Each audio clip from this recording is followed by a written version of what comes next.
Hi, it's me, SydniaA, and welcome to the community. Today I want to talk to you about ways to increase your credit score. Yes, I mean like in 30 days, increase your credit score. So I'm going to go through this quickly. Why? Because I believe in brevity, of course. What is credit? Basically, it's receiving something of value now with a promise to pay later. However, with a credit card or credit, you're paying for the goods plus a little more. Good. Now that we have that squared away.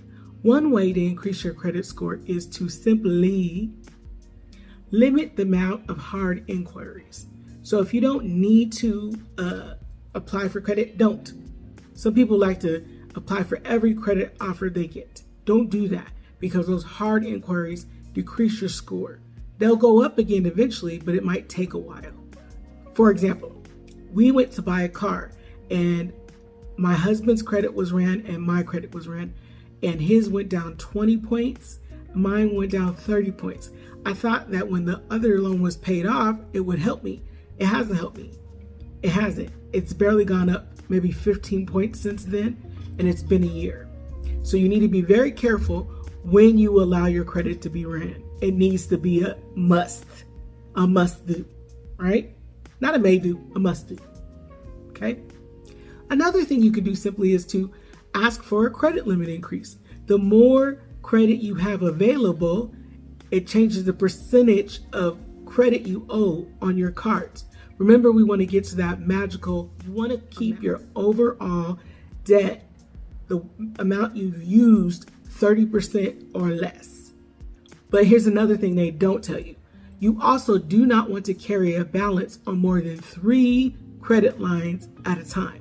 Yeah, some people are like, well, I only have 5 on this, 100 on this one, 20 on this one, $45 on this one, 500 on this one. No, 3 cards, right? 30% or less. Simple. Sometimes it's not so simple because some people, like teachers, only get paid 11 months of the year. So what do they end up doing the 12th month? Living off their credit cards, beloved. Don't do that. If you're a 10-month or 11-month employee on any type of job, put some money aside monthly for that 11th and 12th month. Amen. Another thing you can do that I don't suggest is become an authorized user. So if you know someone with an 800 credit score, you could ask them to add you to their credit card or credit line they have. And then their credit becomes your credit. And this way, your credit should be improved. The problem is, if you are not good with money, you can tank their credit.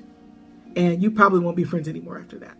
Or on speaking terms. You see, it's not a good idea. Another thing you could do that would help you immediately is dispute inaccurate credit information. So get your credit report. I always suggest that you start by getting your credit report, beloved. Look on that. If something's not correct, dispute it. If you paid something, dispute it if it says you didn't. That will help. Another way to increase your credit is by increasing your credit limits, as I said before. The way you can get the credit card limit increases, if you have changed your income, maybe you got the card 5 years ago, but you've never updated your income. Maybe you got a new job. You report that. So maybe I don't make $36,000 a year anymore. I make $60,000 a year. Based on that information, the credit card company is incentivized to give you more credit because you're responsible, right? You're responsible because you make more money. That is what they think. Everything's about the bottom line. Okay. You can also ask for late payment forgiveness. Call customer service, speak to someone, tell them it was during this specific time of the year and these hardships happened to me, etc. And if you could just waive these late payments, then I'll be back on track. And a lot of times they're willing to work with you if you just simply ask. You do not receive because you do not ask. Another thing you can do is link your rent payment to your credit. Yes, I'm going to have an upcoming video on that. Oh my gosh, there's so many ways to do that. And you want to be careful how you do it. So I'll tell you about that later. Okay? But bottom line is, you want to pay on time every time.